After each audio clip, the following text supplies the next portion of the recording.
en las nalgas de mandarín. The Nice Guys, já viram? Não, mas tem boas referências. Não vi, Do vi Shane o Black. trailer. Sim, o trailer tinha bom aspecto, mas não vi. Pronto, então vou-vos falar deste novo filme do Shane Black com o Russell Crowe e o Ryan Gosling, The Nice Guys, em português surpreendentemente chama-se Bons Rapazes. A sério, Quem diria? esse gajo tem muita imaginação. Não, esses gajos estão sempre um passo à frente. E isto é sobre uma parelha de investigadores privados nos anos 70 que vão investigar a morte de uma atriz porno. Pronto, isso é a premissa base. E um é assim mais abrutalhado, que é o Russell das Cruzes, e o outro mais tropeção e mais parvalhão, que é o Ryan Gosling. Epá, É o good cop, bad cop. É um bocado assim, a ideia é essa mesmo de parelha, porque pronto, já vem também do que o Shane Black tem feito, não só como realizador, mas também como argumentista. Epá, e o gajo faz aqui um daqueles filmes que já não se vêem hoje e já tinha feito com o Kiss Kiss Bang Bang, que é um filme à arma mortífera, e é um filme que já não existe, nem tem lugar nos dias de hoje, porque para além de ser um filme engraçado, que tem um bom argumento, é um filme que não tem medo de ser mal criado, de caralhadas, daquela violência ao disparate, com armas, com miúdos pequenos lá pelo meio. Depois já há sempre uma personagem que tem uma filha e a filha acompanha sempre para todo lado. Já acontecia isso, não sei se lembram do Fúria do Último Escoteiro, também metia para lá a miúda, e eu não tenho a certeza se o Kiss Bang Bang também metia algum miúdo. Mas é um filme que, apesar de não ser nada novo, acaba por ser uma lefada de ar fresco do caraças. E este Shane Black realmente de vez em quando traz-nos isto. E isto é o que o gajo faz melhor. Sim, é o estilo dele, é o género dele, é esse, os buddy. E estes filmes de buddy cops fazem uma falta do caraças. Pelo menos eu sinto isso. Pois fazem 1 ou 2 ou 3 por ano, não se perdia nada. Não sei qual é a vossa opinião. E são bons, e é um filme que consegue ser muito descontraído do início ao fim, não esquecer a sua história, não esquecer as personagens. Se o gajo quiser agora pode continuar, porque tem aqui uma mini franchise. Não sei se ele não deve fazer isso. Não fez isso com o Kiss Kiss Bang Bang. Também é um filmaço de caraças com uma dupla que também resultou muito bem na altura, não sei se lembram. Sim, que era o Downey Jr. e o Val Kilmer.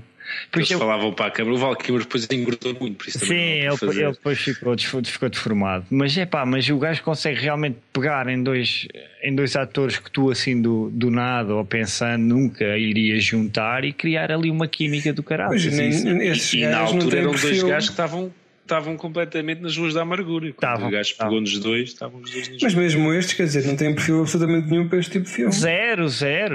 Tu nunca ias juntar estes dois gajos, nunca na vida. E realmente a coisa casa ali que nem giras. Isso é trabalho de realização e resultou muito bem. Eu gostei muito do filme e recomendo, assim, dos filmes de ação, dos filmes mais porreiros que vi ultimamente. Tenho que ver.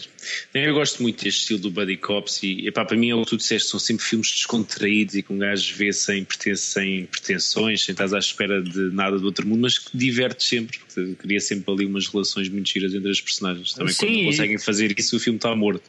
É isso. Não conseguem criar essa química. Não, é que depois chegou-se a um ponto em que estes filmes ou são aquelas comédias abebezadas, não é?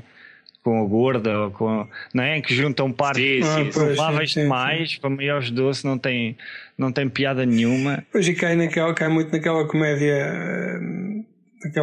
do Saturday Night Live e pouco na parte do policial, não é? Sim. Completamente. Têm sempre um gajo da ação a sério e depois tentam pôr outro da comédia. Ou seja, este estilo de arma mortífera que nunca esqueceu a comédia deixou de existir quase praticamente. E que era um estilo violento, e é isso também que eu gosto. Este filme está aqui maiores 14, mas este filme é um filme para maiores 16. É um filme violento, tem aquela violência necessária, não excessiva. Que um gajo tem imensas saudades. O primeiro e o segundo Arma Mortífera tinham arrodos e que nunca mais. O terceiro e o quarto já é um bocado pronto. Mas mesmo assim, era a cena deles os dois estarem juntos que fazia o filme, né? Que era o brilho do filme, era o Riggs, e já não me lembro como é que se chamava. O Murtaugh, o Danny Glover. Acho que era alguma coisa assim. Vai haver uma série agora. Pois vai. Também já vi. Vai haver série de tudo que existe no mundo. O Kiss Kiss Bang Bang, relembra-me, até tinha cenas que os gajos falavam para a câmara e tudo, não era? Eu acho que sim. Também. Falavam para o espectador, acho que sim, acho que foi muito engraçado na altura. Sim, e o gajo. Depois o gajo tem sempre cenas em que um gajo ou leva um tiro na mão, ou aleija a mão, ou pá, assim, sempre assim uns tirositos gratuitos, pá, sempre cenas porreiras que eu. Era muito engraçado Kiss Kiss Bang Bang. Das cenas que eu me lembro melhor das armas mortíferas quase todas, não sei qual deles é que foi, é a cena do. Acho que é logo no início do filme que o gajo está a cagar e tem uma bomba. Isso pode levantar. Eu acho que isso é no 2, não é? Não sei, já não me lembro. Sei que o gajo não se podia mexer e depois vai lá a polícia toda e a equipe. Tem uma bomba na sanita, não é? Uma bomba na sanita. Eu acho que o gajo puxa, não é? Arranca do lado. É no 2 que os gajos limpam a bófia, tentam limpar os bófias todos. E é no 2 que o 2 tem o melhor final de sempre, que é o gajo lá, o Mel Gibson baleado no chão com montes de tiros e os dois acabam lá, os dois a rir, cheios de sangue e o caralho, e a câmara sobe. Pá, tem que rever. É um final urgentemente, tem que rever urgentemente. Just a flash wound. E este filme traz um bocado, e o Shane Black tem feito um bocado esse trabalho, pá, isso é de louvar.